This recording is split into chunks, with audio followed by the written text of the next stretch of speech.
Hello and welcome to HDCM. मैं Abhishek Soni present कर रहा हूँ बीएससी फर्स्ट ईयर फिजिक्स का एक इंटरेस्टिंग टॉपिक पढ़ने वाले हैं आज हम। एम्पियर का परिपथीय अथवा रेखीय समाकलन नियम क्या होता है। एम्पियर सर्किटल और लाइन इंटीग्रल लॉ क्या होता है।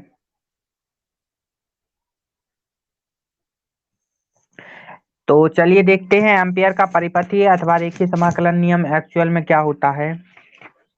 ये आज के लेक्चर में हम इसके बारे में डिस्कशन करने वाले हैं। तो चलिए स्टार्ट करते हैं आज का लेक्चर। चैप्टर का नाम है मैग्नेटोस्टैटिक। तो स्टार्ट करते हैं। एम्पियर का परिपथीय नियम क्या होता है देखिए। और ये क्वेश्चन आया हुआ है बुंदेलखंड यूनिवर्सिटी 2016 में, आप लोग देख सकते हैं। ये देखिए एम्पियर का परिपथीय नियम पूछा गया है, इसलिए एग्जाम के पॉइंट ऑफ व्यू से काफी ज्यादा इंपॉर्टेंट क्वेश्चन हो जाता है। ये देखिए 2016 में पूछा गया क्वेश्चन है। तो सबसे पहले इसकी डेफिनेशन के बारे में बात कर लेते हैं। एक्चुअल में एम्पियर का परिपथीय नियम होता क्या है। देखिए कोई भी गतिमान आवेश हो या धारा, सिंपल सी बात है, कोई भी गतिमान आवेश हो, कोई आवेश क्यू है और अगर वह गतिमान अवस्था में है, कोई क्यू आवेश, कोई गतिमान आवेश है, तो उसके कारण चुंबकीय क्षेत्र उत्पन्न होता है। किसी भी गतिमान आवेश या धारा के कारण चुंबकीय क्षेत्र उत्पन्न होता है। ये सिंपल सी बात है, इसमें कोई रॉकेट साइंस यूज नहीं हुआ है, ये हमें पता होता है। एम्पियर का नियम चुंबकीय क्षेत्र बी तथा धारा I में परिमाणात्मक संबंध व्यक्त करता है। एक्चुअल में एम्पियर का परिपथीय नियम हमें क्या बताता है, चुंबकीय क्षेत्र बी और धारा I, इन दोनों में एक रिलेशन होता है। एक्चुअल में उसी रिलेशन को हमें ये जो एम्पियर का परिपथीय नियम है या एम्पियर का रेखीय समाकलन नियम ऐसा हम बोलें तो एम्पियर का परिपथीय नियम हमें चुंबकीय क्षेत्र बी और धारा I, इन दोनों में एक संबंध व्यक्त करता है, वही एम्पियर का परिपथीय नियम होता है। और इन दोनों में क्या संबंध होता है एम्पियर के परिपथीय नियम, अकॉर्डिंग टू एम्पियर के परिपथीय नियम है जो एम्पियर का, तो उसके अनुसार इन दोनों में किस तरह का रिलेशन होता है वो हमें देखना है। तो चलिए देखते हैं किस तरह का रिलेशन होता है इन दोनों में। किसी भी वक्र या बीकारेखीय समाकलन उस वक्र सी के अंदर निहित धाराओं के बीच घटती योग का म्यू जीरो गुना होता है। ये देखिए इन दोनों के बीच में संबंध क्या व्यक्त करता है।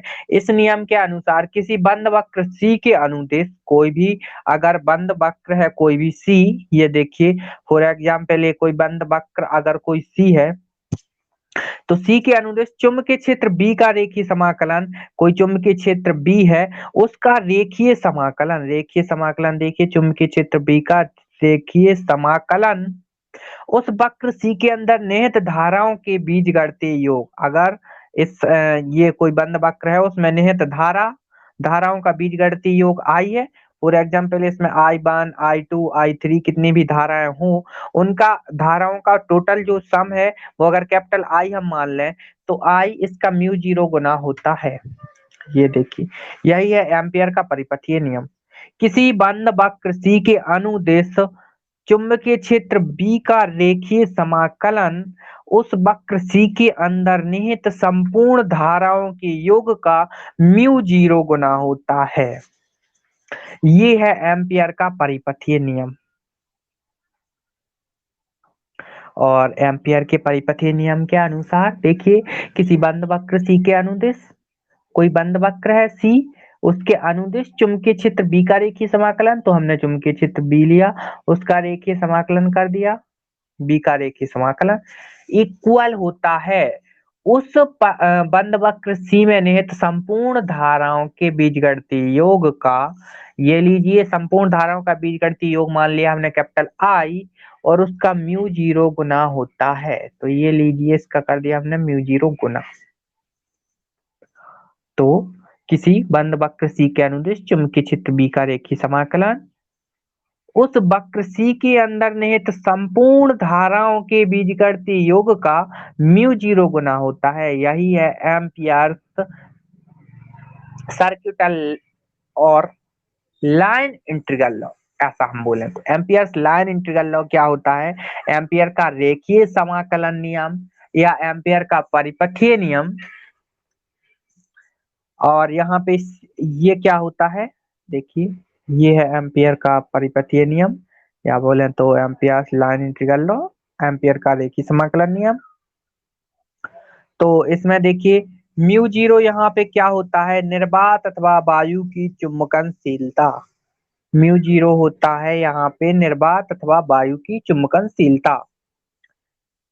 और एक लाइन और यहाँ पे बोली गई है नोट के रूप में, यदि बंद वक्र में निहित कुल धारा शून्य होती है तो उस वक्र के अनुदिश चुंबकीय क्षेत्र B का रेखीय समाकलन भी शून्य होता है। ये देखिए यहाँ पे भी कोई बहुत बड़ा रॉकेट साइंस यूज नहीं हुआ है। देखिए सिंपल सी बात ये बोली गई है, देखिए अगर बंद वक्र में निहित कुल धारा शून्य हो, मतलब कुल धारा यानी कि बीजगणितीय योग धारा का आई की वैल्यू अगर जीरो हो, आई की वैल्यू अगर जीरो हो तो बोला गया उस वक्र के अनुदिश चुंबकीय क्षेत्र B का रेखीय समाकलन भी शून्य होता है। देखिए अगर आई की वैल्यू जीरो, तो जीरो से किसी भी चीज का मल्टीप्लाई करें तो म्यू नॉट की वैल्यू कोई भी हो, अगर आई जीरो तो ये पूरा जीरो इस साइड वाला, और ये पूरा जीरो तो ये भी जीरो के इक्वल, तो B इंटू डी एल ये भी इक्वल टू हो जाएगा जीरो के, तो मतलब B का रेखीय समाकलन भी शून्य होगा। सिंपल सी बात है, यही बोला गया है। तो ये होता है एम्पियर का परिपथीय नियम, या बोले तो Ampere's law of line integral, ampere का रेखीय समाकलन नियम। तो आई होप आपको समझ आया होगा। एक बार फिर से डेफिनेशन देख लेते हैं। किसी बंद वक्र C के अनुदेश चुंबकीय क्षेत्र B का रेखीय समाकलन उस वक्र C के अंदर निहित धाराओं के बीजगणितीय योग का म्यू जीरो गुना होता है। और इसको हम कुछ इस तरह से लिख सकते हैं, ये देखिए ampere law of line integral, vector B into d l vector equals to mu naught into I, जहां पे आई क्या होगा, कैपिटल आई धाराओं का टोटल योग, टोटल सम ऑफ जितने भी वहां पे धारा I one I two I three जो भी है उनका टोटल सम होगा यहाँ पे। तो ये होता है ampere law of line integral. I hope आपको समझ आया होगा। तो नेक्स्ट लेक्चर में हम इसको डिराइव करेंगे, किस तरह से मैथमेटिकली हम इसको डिराइव कर सकते हैं। तो आज के लिए इतना ही, मिलते हैं नेक्स्ट लेक्चर में। Thank you.